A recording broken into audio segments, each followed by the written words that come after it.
भारत के सबसे दक्षिणी सिरे पर स्थित और 3 प्रमुख जल निकायों से घिरा कन्याकुमारी, तमिलनाडु की सबसे शांत और खूबसूरत जगहों में से एक है। यह अद्भुत तटीय शहर इतिहास, संस्कृति, प्राकृतिक सुंदरता और आधुनिकीकरण का अद्भुत मिश्रण समेटे हुए है। किलों और मंदिरों से लेकर समुद्र तटों और संग्रहालयों तक, यहाँ सबके लिए कुछ न कुछ मौजूद जरूर है। अगर आपका भी मन ऐसे शानदार तटीय शहर में घूमने का कर रहा है, तो आज हम आपको कन्याकुमारी की उन खूबसूरत जगहों के बारे में बताने वाले हैं। पद्मनाभपुरम पैलेस। कन्याकुमारी से एक सुंदर ड्राइव आपको भव्य पद्मनाभपुरम पैलेस तक ले जाती है। यह पुराने दिनों में त्रावणकोर के शासकों की राजधानी थी। महल में बेहतरीन लकड़ी की नक्काशी, प्राचीन भित्ति चित्र और पारंपरिक केरल शैली में अच्छी तरह से संरक्षित माहौल है, जो इसकी समृद्ध विरासत की झलक देता है।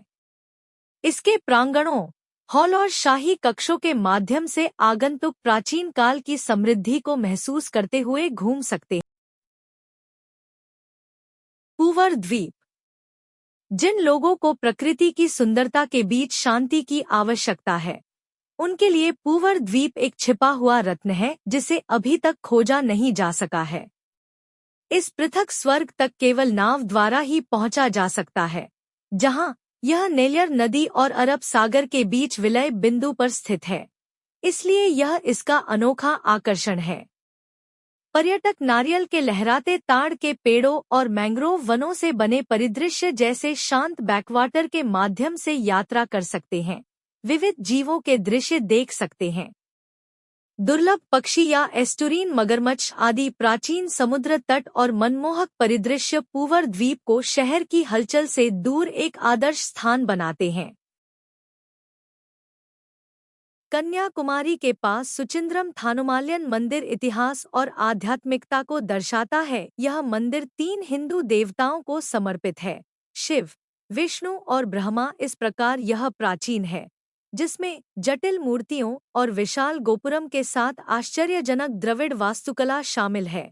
इस मंदिर की उल्लेखनीय विशेषताओं में से एक ग्रेनाइट के एक ठोस टुकड़े से बनी भगवान हनुमान की 22 फीट ऊंची मूर्ति है।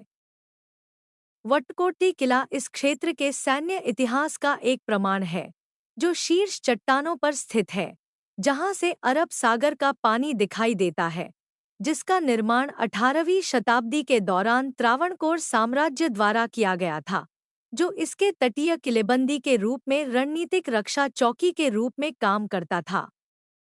साथ ही आसपास के क्षेत्र के मनोरम दृश्य पेश करता था, जिससे यह एक लोकप्रिय स्थान बन गया। पिकनिक और फोटोग्राफी के शौकीनों के लिए यह जगह अच्छा है। खूबसूरत परिवेश के बीच माथुर हैंगिंग ब्रिज रोमांच चाहने वालों और इंजीनियरिंग उत्साही लोगों के लिए एक अद्भुत रोमांच प्रदान करता है।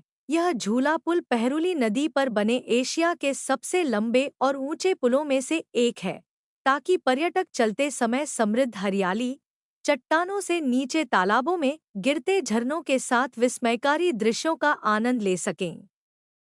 चाहे वे सिर्फ इत्मीनान से टहल रहे हों या उस रोमांचकारी क्षण की तलाश कर रहे हों, इसमें कोई संदेह नहीं है कि उम्र सीमा की परवाह किए बिना अविस्मरणीय अनुभव प्रदान करेगा।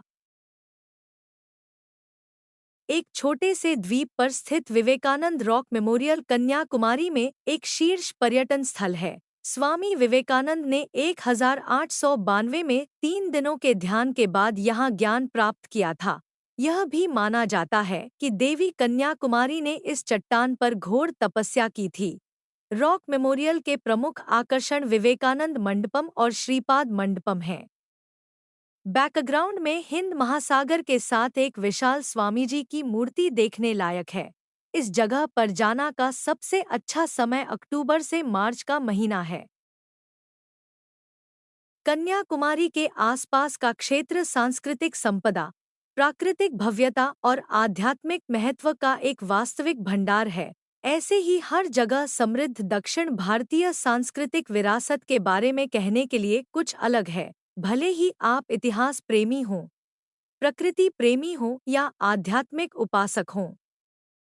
लेकिन कन्याकुमारी के पास के ये स्थल जहाँ हर किसी को अवश्य जाना चाहिए, आपको एक ऐसी यात्रा पर ले जाएंगे जो आपको आनंद महसूस करवाएगी। यदि आपको यह जानकारी उपयोगी लगती है तो आप इसे कम से कम 5 ऐसे ग्रुप में डालें जिनमें आप एक्टिव हैं, ताकि दूसरों को भी इस जानकारी का लाभ मिल सके।